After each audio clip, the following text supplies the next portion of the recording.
Everyone, welcome back to Kyle Talks, where I'm Kyle and we talk. I've really enjoyed having this conversation with Monica Guzman. She's written books like I've never thought of it that way. She's been on TED Talks, all focused on how to have productive conversations, even if you disagree, and even understanding the other viewpoint, especially when it comes to politics. If you disagree, it was a breath of fresh air to speak with Monica. It was a great conversation. Without further ado, I think you'll enjoy it too. So enjoy my conversation with Monica Guzman. Monica Guzman, welcome to the Mhm. podcast. Hey, thanks for having me. It's good to be here.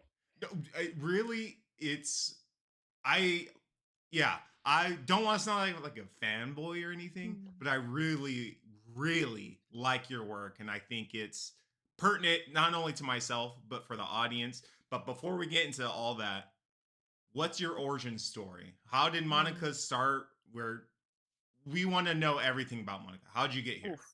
How did I get here? Yes, I love that. The origin story. Well, there's two threads that led me to this work on curiosity for the sake of, our society and our relationships and everything else. One is professional. I came up as a journalist and am still a journalist very much at heart. To me, the core of journalism is curiosity. It has to be the core virtue. We have to be an institution that asks the questions it takes for people to understand each other so that we can try to thrive together and develop this art and science of figuring out what the best society for such a diverse group of people needs to be. I take that very seriously. And in my journalism, one of the hardest lessons I learned early on was how easy it is to get each other wrong.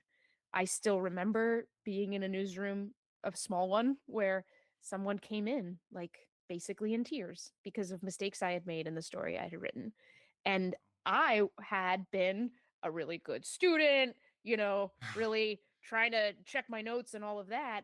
But I held a lot of assumptions I didn't clarify and I didn't check with people. And it was a hard lesson. And then I looked around the world and I realized, wait, it's not just journalists who can hurt each other when we get people wrong, right?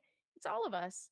And across the political divide, I just saw that run so rampant, the misperceptions, in particular because of the second thread that brought me to this work, which is personal. I'm in a politically divided family. I went left. My parents went very right once we became citizens because we're Mexican immigrants. And hilarity ensued. Lots of wacky conversations in the car on the way home from Michael Moore documentaries, etc., etc. And it was through those conversations that I think I accidentally picked up the skills that I'm teaching. We ended up discovering how to remain in relationship while being really honest about how we felt and believed to each other.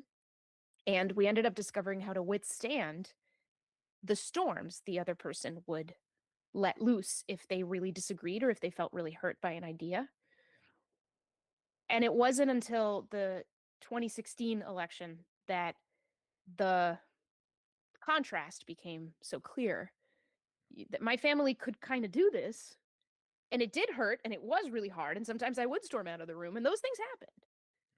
But the rest of the country was seeming like it was making harder choices as a result of some of that heat, cutting people off, feeling remarkably abandoned, feeling hopeless and despairing. So that was also a harsh test for me and my family that particular time in Yeah. our national story, and it's only continued. I often get questions from people like, "Do you still talk to your parents?" Yes, yes, I do. Are they Yeah. still voting that way? Yes, yes, they are. The people who agree with me will ask it that way. Yeah. Um, so yeah, it became a bit of an obsession. Like, okay, what are these tools? What are the conditions? What are the soft and hard skills? How can I gather them and share them and also stay humble that I don't really know. I mean, Yeah. the Real. world keeps getting tougher. So this is an ongoing project. Yeah. I follow up. I feel like so the way you kind of got where you're at is how I like started with the podcast. I was I'm a Christian. I was raised in a Christian church. They never said conservative is the right way, but Mm. by golly, you felt it. And Mhm. so being raised that way, I was like, I was a kid, super impressionable, didn't really understand. And then I got older, I was like, well, is that really the way? Like, whatever you want to be, I felt so. I'm not going to go on this whole thing, but people say, Mhm. like, if you're a Democrat, you can't be a Christian. That is a lie Right. from the pit of hell. That is Yeah. not true whatsoever. But Yeah. I grew up that those words weren't said, but you felt it. You You felt knew it. that. Yeah. And And so and let me that's just quickly interject to say please, that being please. raised in Seattle since I moved here felt similarly What do you that, how so? How so? what I mean is being liberal is the right way. It's in the Oh, water, yeah. it's in the air. And, whether it was spoken explicitly or not, Yep. we've got a lot of communities across the country that are like this. Yeah, 1,000%.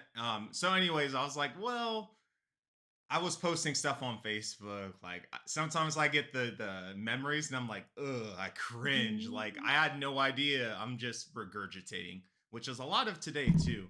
But Mhm. anyways, I was like, there has to be something better than this. Like we can't just. Yeah. So, anyways, I connect very much. And I on the footnote of your book, I never thought about it like this. It says the liberal daughter from conservative. I was like, I love this. I love Yes. this. Yeah, Yeah, the I love line that. is the proud liberal daughter. She is the proud liberal daughter of conservative parents. And I Yes. and I mean the adjective proud to refer to I'm proud of my parents. I'm proud to be their Yeah. daughter. I'm not trying to distance myself from them.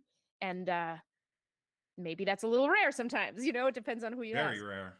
Yeah, very rare. No, I was gonna say, so I'm gonna show my age. I'm young. I'm 29. But I remember in 2016, I was in college. I was playing football.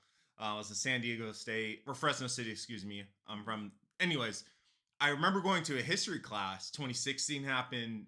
Trump just got elected, and of course, I only care about football, my grades. I have no knowledge of the political landscape. And I remember I went into that history class, and our teacher was like, "What a terrible day for America! Like we are cooked." He just went on and on and on. And of course, me and everyone else probably had zero idea like what he's talking about. But I remember sitting through them. I'm like, now that I'm older, 10 years later, I'm like, well, like he has his right to his opinion. You can feel however you want. Like, but he didn't talk about why what was going on. He started talking about his wife and his marriage. He didn't have a good Wow. marriage, but like he Oh, really was going off all day. And I remember thinking to myself, is this what politics does? Have we always wow. been this divided? Or now, granted, some things I believe there's nuance. Like there's nuance to everything. It's not always black and white. So some things I get. Yeah. It's the like, has politics always been like this? I feel like ever since Yeah. has it so my question for you, has it always been like this? Or is this like new? Or what is that about? Yeah, so you're 29, I'm 43, which Okay. I still can't believe. Sorry, I've got my own Okay. midlife No, crisis you're good. trigger going on there. You're good. You're good. You're 29, I'm 43, and obviously there are folks alive who remember far before then, Yeah. but it's it is different, very very different because we have political identities that are really neatly stacked along with other types of demographic qualifiers, like everything's Hmm. sort of lining up. So if are urban and college educated and you're a person of color and things like this, like it's a higher likelihood that you are going to be on the left. If you are rural and you're I see. religious and you're this and you're this and you're this, it's just a higher likelihood that you're going to be on the right. Certainly not a guarantee, obviously. Very, Yeah. very, very much variability and all of that, and only increasing actually. But still, those those those narratives have gotten really cemented in our minds, and we've used the shortcuts.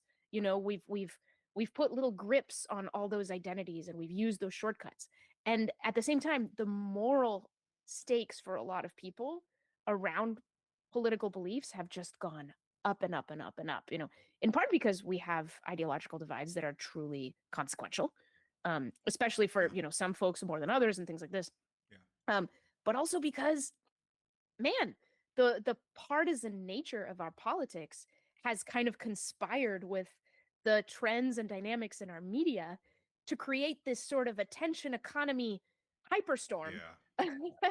that that benefits from our having very ferocious attachments to our political identities and leverages those attachments, to get the clicks, to get the votes, to get the fear up, um, so that we are mobilized to take the action that the party needs or whatever. So we certainly have seen that the last two election cycles, presidential election cycles. My goodness, both sides basically made the argument as ferociously as they could that if the other side wins, we're all toast. And it's Yeah. that I have Yeah. not seen in my lifetime at Yeah. quite that level, because there was more of a natural immunity across our society to that kind of line.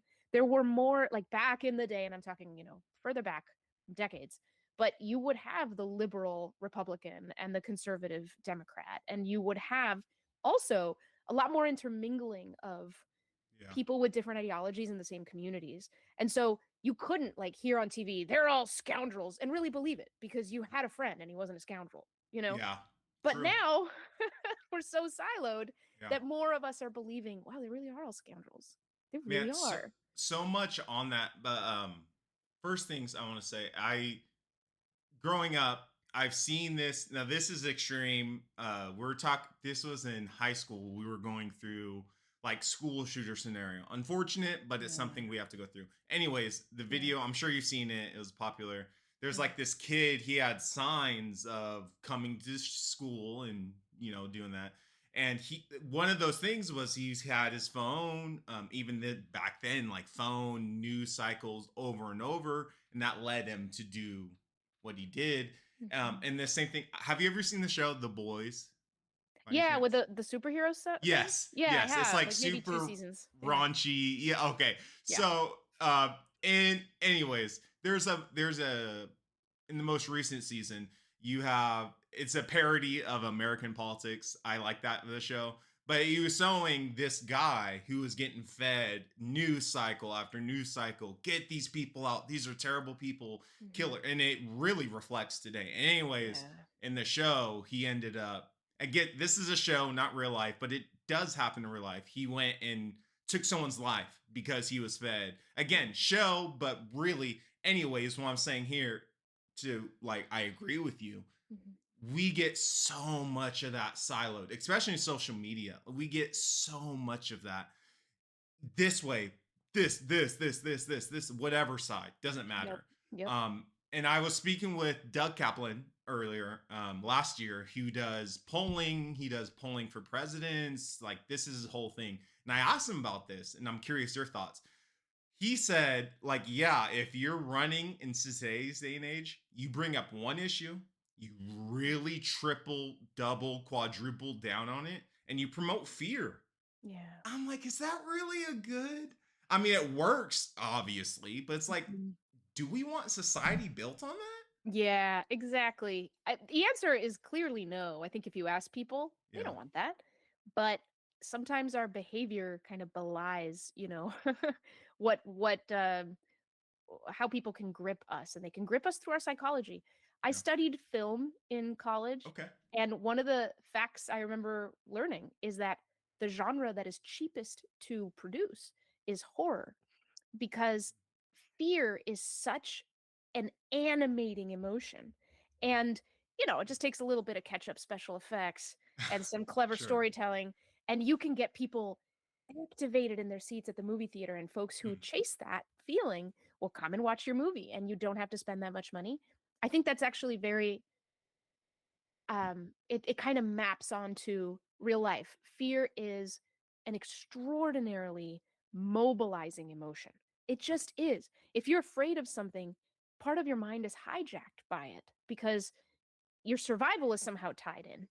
Identity survival, not always physically survival, but still it means it's going to be preoccupying.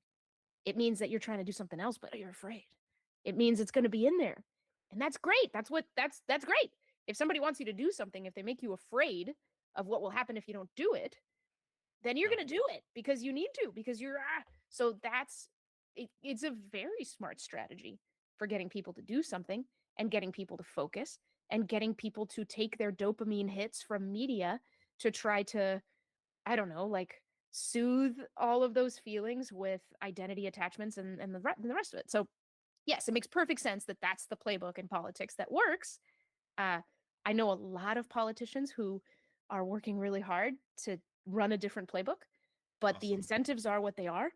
And it can't be helped at the moment that a lot of the folks who are good at that playbook go very far. Yeah, yeah, yeah. It's unfortunate because like what we're saying, like it works clearly, it works, but it's like, does that mean it's beneficial? No. Yeah, we would agree, obviously, on Hmm. that. A little bit of a train shift, but or a thought shift. But doing this, having these conversations with the podcast and speaking with Hmm. others, I get a lot of questions from listeners and myself. Like, is this worth it? Because I'm trying to, in today's day and age, I'm trying to connect. Let's just run with politics since we're going with that, left, right, whatever. Like, hey, maybe it's not one way or the other. And I get told a lot, oh, you don't know what you stand for. Well, I Mm. do know what I stand for, but I think you dismissing someone like, oh, they're less intelligent than me or Hmm. whatever it is, you are not helping. That's actively not helping the situation. So what would you say to someone that's like, I don't know, am I doing the right thing? Is this right? I have Mm. convictions, but do you understand what I'm saying? I Or think so. And let me check. I think you're getting at that dilemma of I I want to have convictions. I want to know what I believe, but I also want to be able to really truly converse and really truly consider other points of view and yeah, engage in the kinds of conversations that, yeah, you know, give everybody some kind of way in.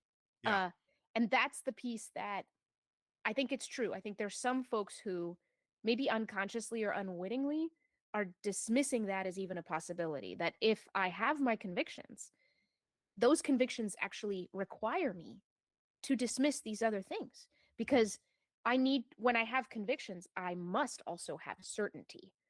And so certainty means I have no questions left. yeah. And so if somebody else is coming to me with questions, they're already wrong. Or you know what I mean? Yes, Like I would exactly. have to Yeah, I would have to hold some uncertainty to truly consider what they're saying. Then that's a waste of my time. And I yeah. just need to take those people and move them to the side. Now, I do think that there's contexts where we have to just act, you know, I and you agree. act Yeah, based on I your agree. best understanding of something. And when you're just trying to act and make a thing happen, okay, like hopefully you've had great conversations and you've come to the best conclusion you can and you know what to do. That's great. Like that's fine to just focus on what you need to do.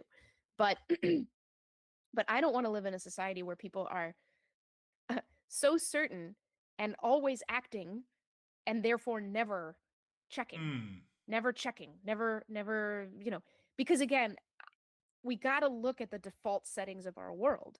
And we just talked about fear, we just talked about the playbook for politics. If we want to be hijackable, then by all means, take on that theory that you need to get to your convictions, be certain, and then coast. Coast and Yeah. act. Because you will be, it will feel really good and you will be a wonderful soldier for other people. But do you want to be a soldier for other people or do you want to be you? And if you want to be you, I would recommend that you keep learning. And if you want to keep learning, it doesn't mean that you have to not have convictions. It only means that you can't allow yourself 100% certainty on everything. Yep. You can still Yeah. have convictions, but the bravest thing is to have those convictions and be open to being wrong. Not only that, you have no certainty that you're wrong. You're stuck in this echo chamber of you're right, you're right, you're right, whatever that issue is. And it's like, is that whether whatever, no matter what people believe, you have a brain and you're letting just what Yeah. use your brain. You have your beautiful brain. You have the ability to process information, and Yeah. you just having people like constantly tell you you're right. Sure, that feels good, but are you Yeah. really progressing like at all? Yeah, exactly. And again, where I have the understanding is there are contexts where you just need to act. And in Agreed. those cases, Yep. sometimes like constantly doubting yourself all the time is no good. Like there's a way to go too far in either case, but even when you're Yes. acting, even when you're an Yes. advocate or an activist for a cause, you better have some corner of your energy, or your group has to have some corner of their energy that is just checking with actual relationships with the opponent to make sure that what you think they think is what they actually think. Because Yeah. otherwise, you're going to be caught on your phone and you're going to be believing lies and you're going to be fighting ghosts. And if you fight ghosts and you make actions based on projections that are coming to you, but you're not checking them with real living people, Yep. um, again, you're going to be a soldier for somebody else's battle. Someone is going to use you. What's the that's a bar, by the way. That was really good. Um there's this phrase I've heard. It's useful idiot, I think. It's like I Mhm. don't know what I don't like calling people. I don't think people are idiots. But the point is what you're saying, you're being used. Maybe you don't even know it. Like Yeah. you're going and it's like, I love the passion. Passion is so good. You're passionate about whatever that we need that. But you're directing it and it's in a way, at least in my opinion, where Yeah. it's like come on, brother, sister, whatever. You use this. Like, Yeah. even if you Yeah. agree with him, that's not the point of the conversation. The point of the conversation is like taking this information and not being so I'm curious your thoughts. I always like I said, I'm Christian. But with that in mind, like I am fairly positive that Jesus really did exist historically, died and rose again through. You can pick the issue, doesn't matter. I'm just Hmm. using Christianity. Hmm. The point is, I want to me, Kyle, and my wife too, thank God. We want to talk to people still like, hey, we're all humans. I don't mean to be crass, but we all use the restroom. We all throw up. We all get Yeah. sick. You know what I'm saying? Like, I Yeah. want to sit down and talk with you because I value your life. You don't need to be religious to value life at all. Yeah. I value, like, let's just talk. But a lot of the things I see, especially with the questions I just recently got from my guest, is like, hey, I want to have this mindset, but am I not convicted enough? Do I Mm. not have that power enough? Like, I say I believe whatever this is. Maybe I don't if I'm talking with other people. And there's like that Mm. conviction and openness. Like, how do you Yes. marry the two? Yeah. And again, let me make sure I know what you're talking about. Are you Hmm. kind of getting to the, the part of conversation where you have your convictions, but while you're in conversation with this person who does not share your convictions, you're going to kind of like put those over here for now Yeah. so that you can be transported into that other person's story and Yes. leave a lot of room to explore it with Maybe them. there's some new piece of information. You Yeah. would know a lot about this. Obviously, I mean, you've written about it, you've done TikToks, reels, but yes, you're getting to the heart of it right there. Yes, Mhm. that is it. Yeah, I think that's a beautiful thing, and I you're making me realize we need more vocabulary for it. We need to Yeah. understand that a little more because, we already talked about the benefits of not being so certain about your convictions that you become incapable of hearing others, Yep. but there's also the truth that there is nothing wrong with coming into conversation with someone else and making yourself more open to them for the space of that conversation, Yeah. Yep. not as in permanent shift in who you are. Yeah. Yeah. And that's oh my gosh, I'm so glad you said that because that is a skill too. And Yeah. I'm afraid that our identity focused, attachment focused vibe that we've got going on with politics makes it seem like that's not okay to do when that's actually the most human thing we've always done.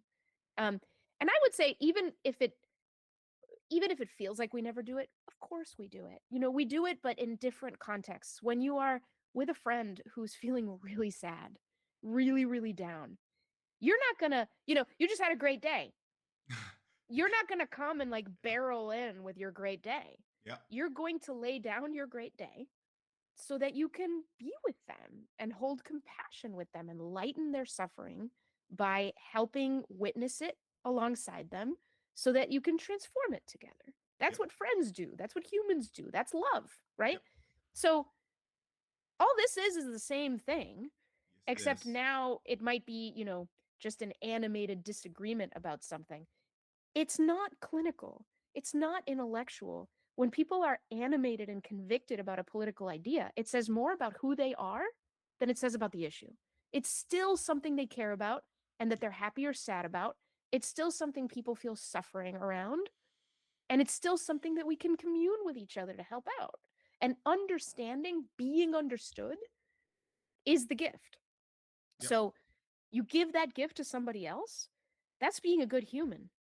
And if we keep looking at these kinds of opportunities only through the lens of, am I being loyal to my point of view? Am I being loyal to the tribe that shares it? Yep. Then we're going to miss that human element that I think should come first. Yeah, I wholeheartedly. That's a, sitting with friends, biblical concept to sitting down with them like, hey, that sucks, and just sitting Mhm. down. You did a TikTok, I guess I could call it, about the same thing. Mm. It was during, unfortunately, the Minneapolis things going on earlier Mm. this year, Yeah. and you said like when you tell someone, I'm gonna butcher it, but I really loved it's like, Mm. don't bring the issue. I am feeling wrecked right now Yeah. by the current whatever it is. And just like sitting with that. You're right. If you're a good, there's terrible friends out there, but if Yeah. you're a halfway decent person, dude, that sucks, man. I get Yeah. that. That's, and we're missing that. Nowadays, at least in that I've experienced, we see something like that. Well, good, glad that happened. Whatever the issue Oh, is, yeah. whatever. It's like, okay, whether you agree or disagree, that's really not the point right now. Yeah. The point is like being a halfway decent human and be like, hey, that put you to the side, put your ego, your Exactly. it's it's I'm getting passionate. I'm passionate about it. Yeah, I But love it's it. like it's like, dude, like it's and I always have this thing. I always say understanding does not equal agreement. I Exactly. I will die on that hill. I will fight on that hill. Just because you understand someone's point of view, Mhm. religious, political, doesn't matter. Doesn't mean you agree. But like what you were saying, you're alluding to it. Society tells us to act this way Yeah. because yeah, society tells us, I say it all the time, it's not the most professional, but society tells us to act like losers. I mean, truly, I Yeah. believe that. Like, Yeah.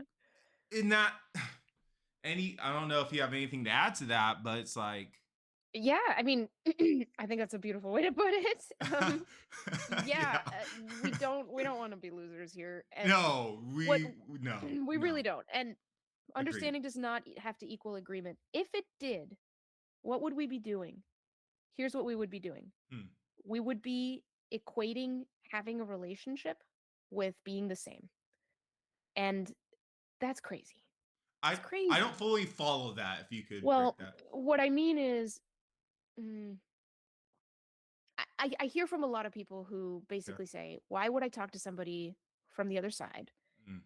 if I can't change their mind? Like the only reason I should want to talk to them is if I could change their mind."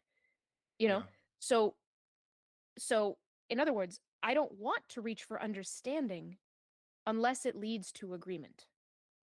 So my goal has to be agreement. It's the only goal that makes sense because, again, I'm coming from a place of I know my convictions, and my convictions require me to stand up for my convictions. And what that means is I cannot meaningfully entertain any other potential thing without trying to change it and Yeah. making sure that that person ends up agreeing with me and sharing my convictions. That's the only sort of ethical reason that I would want to have a conversation with someone else is to change them. Yep. And so basically, that state of mind leads people to come into conversations doing something awful that they don't realize they're doing. And what they're doing when they come into conversations with that is they are not accepting the other person for who they are. Now, we don't usually think of it that way because, again, we think of political disagreement, we put it in this kind of intellectual camp, and we don't always put it in the human camp. It's still human, still human. Again, we Agreed. are animated about what we agree with and disagree with in politics because of who we are, because of the paths we've walked, because of the values we've gotten, and then we look around at our world and we kind of like channel those values and that path and those experiences into a political opinion. That political opinion says so much about who we are. So when you come in and you're not really trying to understand somebody, you just want to change them. What you are showing them is that you don't accept who they are. And why would somebody want to stick around for that? If you're coming into a conversation, all you want to do is change the other person. They can tell. They feel severely disrespected. And then what will happen is they'll just join you for the fight. You're really just having a fight. You're having a fight about who matters more. And one of you has to win. And that's what you're going to do. And that's just going to reinforce our sort of warring tribes mentality that is killing us. um, So is there that's the any thing is like, value in separating this? Because this, my identity is whatever this is. You become, that is your identity. Let's just, mhm. whatever it is. Is there value in separating that when you're talking to someone, or should you not separate that? Or is there nuance and gray area there? Yeah. Well, this is controversial Yeah. because I think for a lot of people there's sort of a moral element of identity and it's something that people have stood on to feel safe and to feel whole. So when you say something like, "Hey, get some distance from your identity if it helps you be open to somebody else," they take it as, "You're telling me not to be myself. You're telling me to abdicate. Why shouldn't the other person do the same thing? What if they don't do the same thing? Then I'm losing myself. I'm putting myself in an unsafe situation. I'm opening up myself to harm and things like this." And then people will not listen to that. They don't want to hear it. And I understand where that comes from. I really do. I really, really do. I have felt the same thing.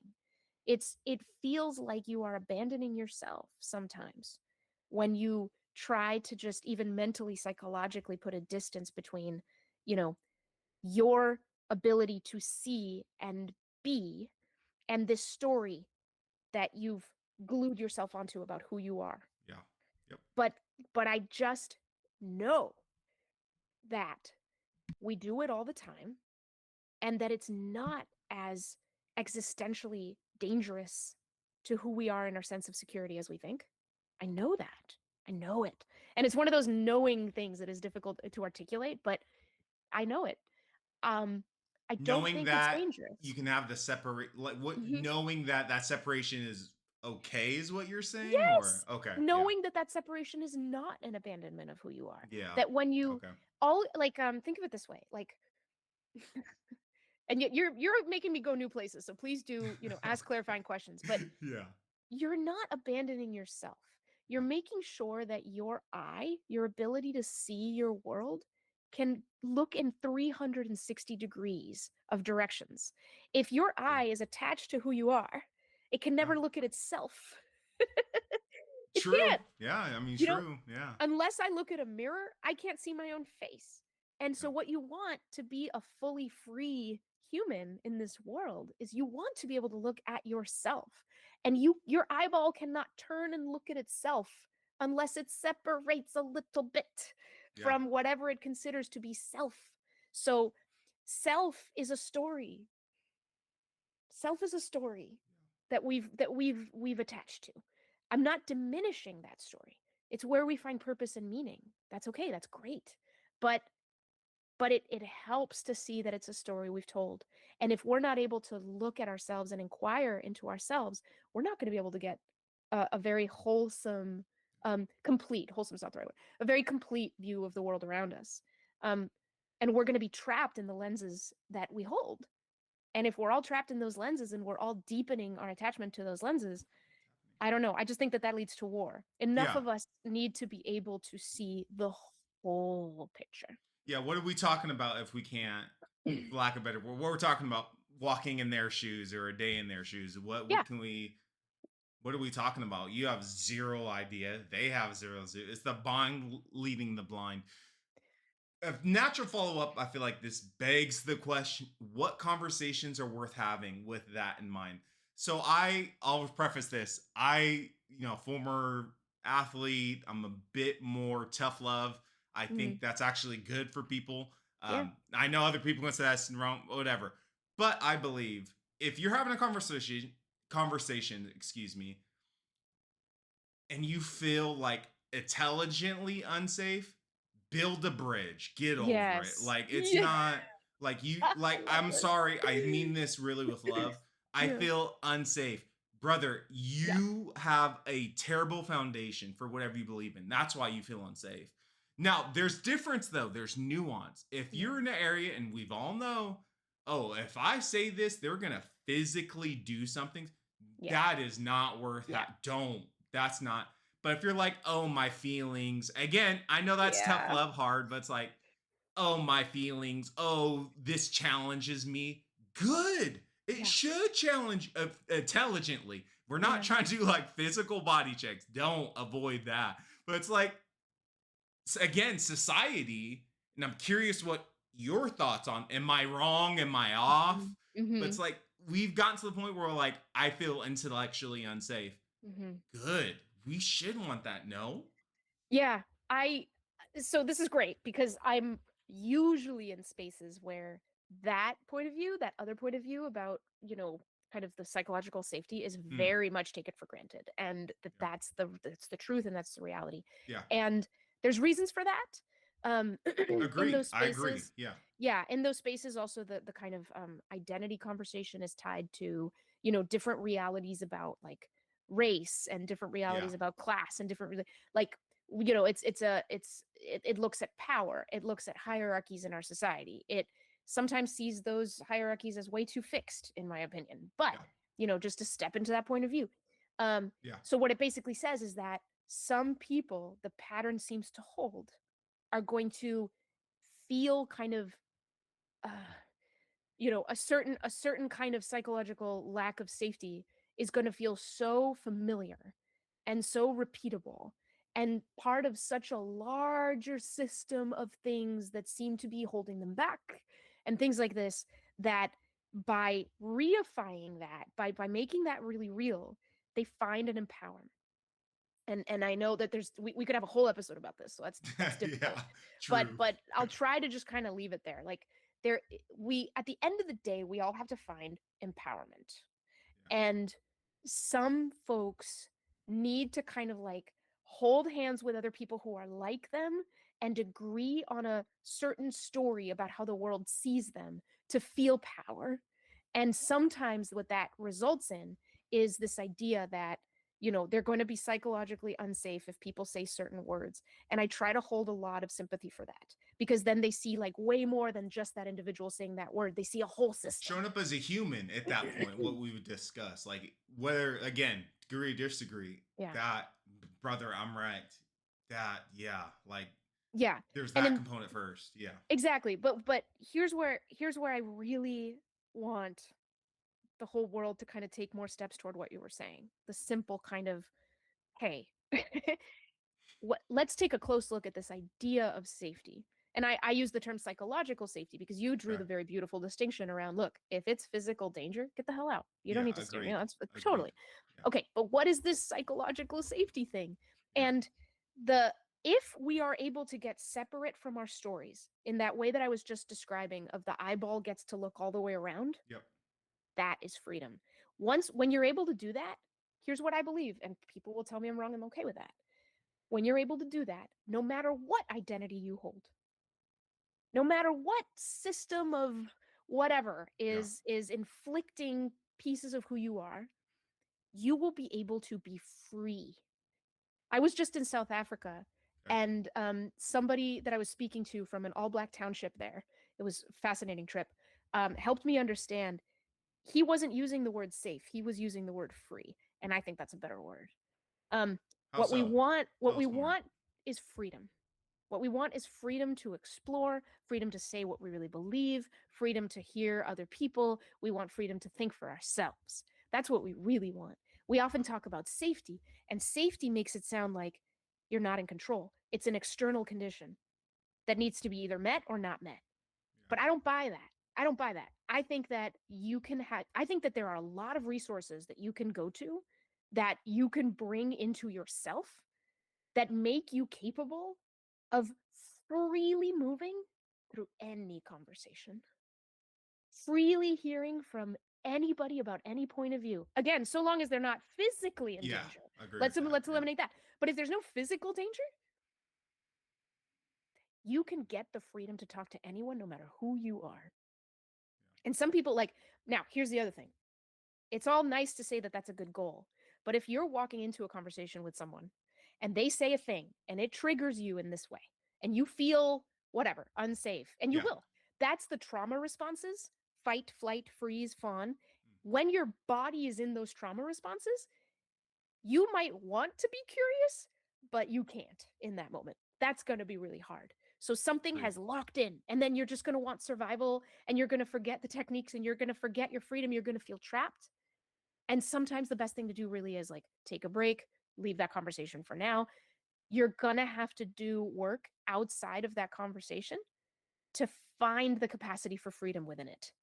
Yeah. Your something in your body reacted, and your mind can't control that. And it reacted because of fear. So you have something else, you have something to conquer outside. And that's Ag- okay. You shouldn't judge Agreed. yourself for that. And there's twofold to that too. One, what you're saying, wholeheartedly agree. Mhm. Two, having discipline.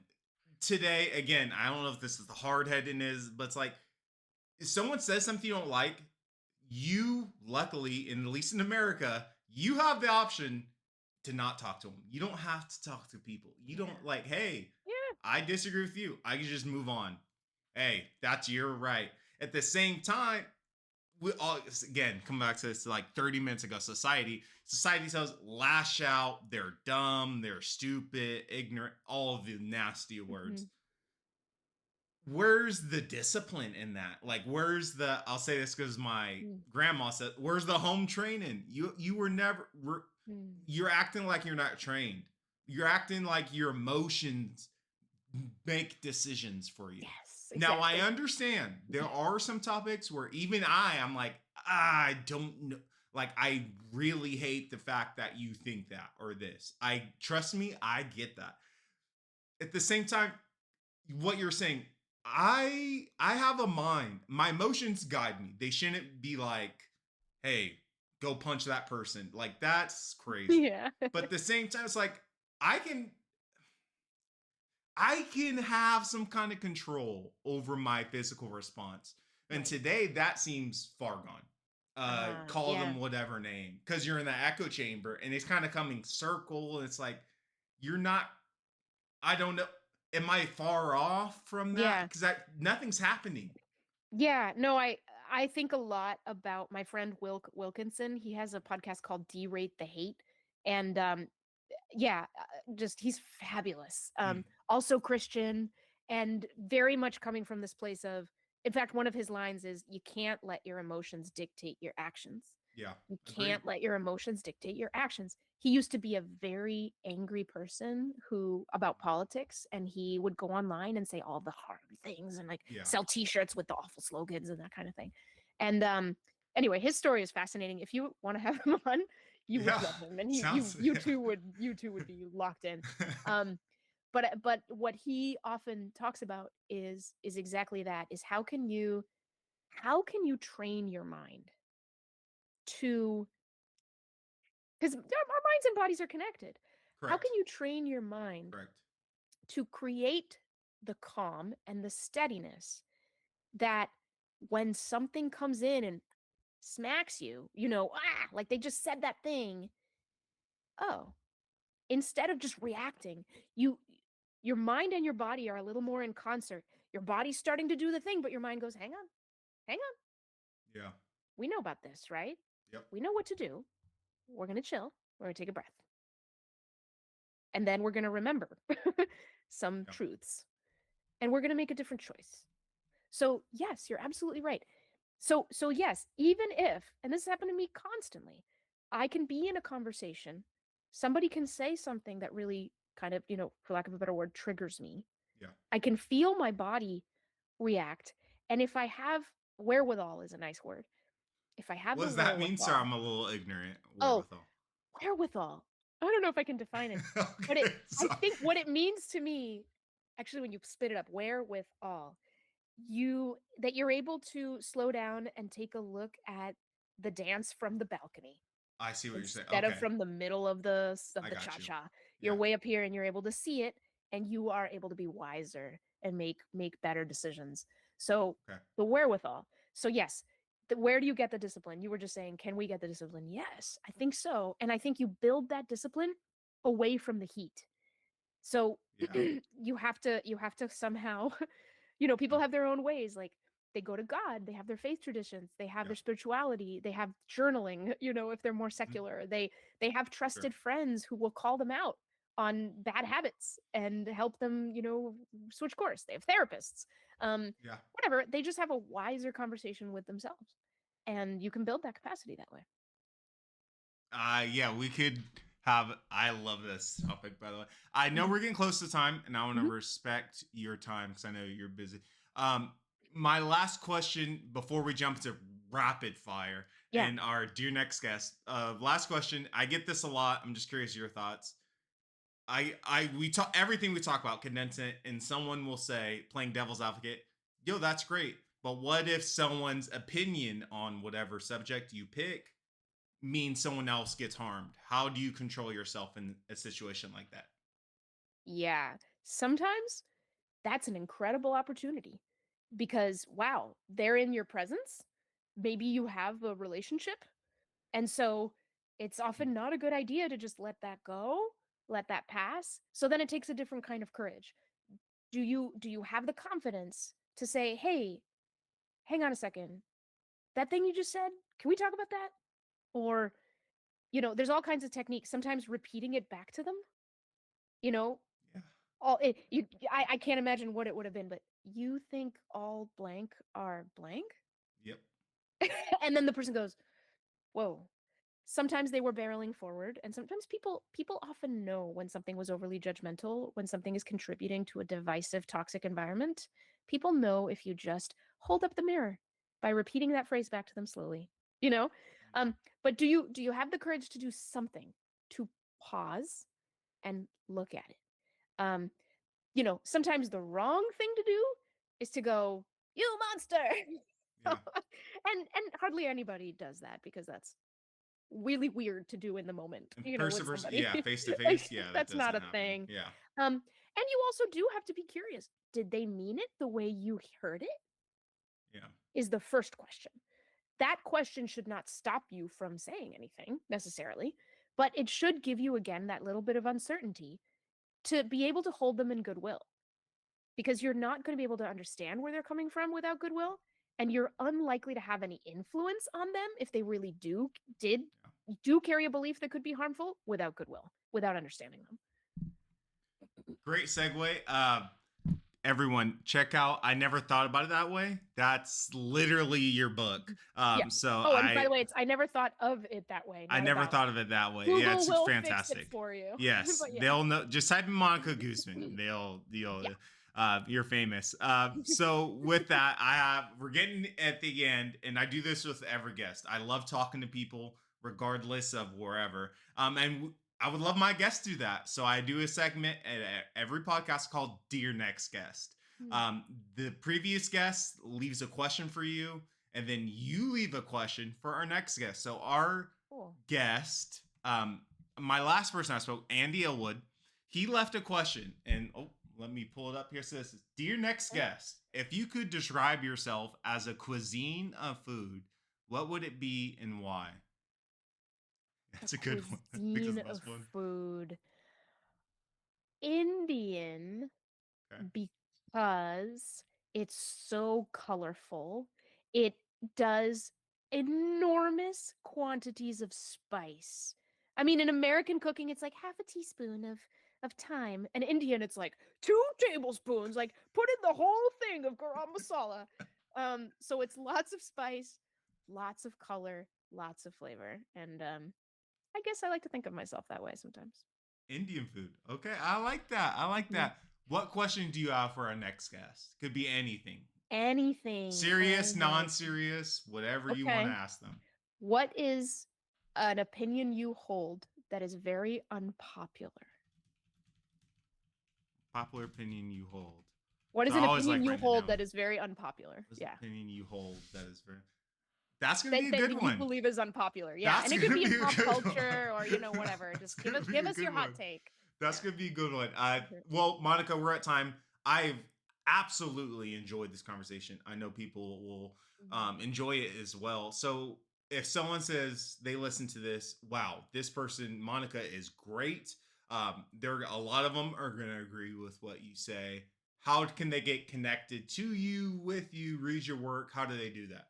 Yeah. Well, first off, thank you, Kyle, because these questions and just this, I loved it. I went to new places, and that's always the gift. That's the gift. So thank you for that gift. They can go to moniguzman.com and you'll find more information about my book. Sign up for my newsletter, comes out every other week. And you can go to Instagram. That's the one social media account I allow myself because otherwise I'll go crazy.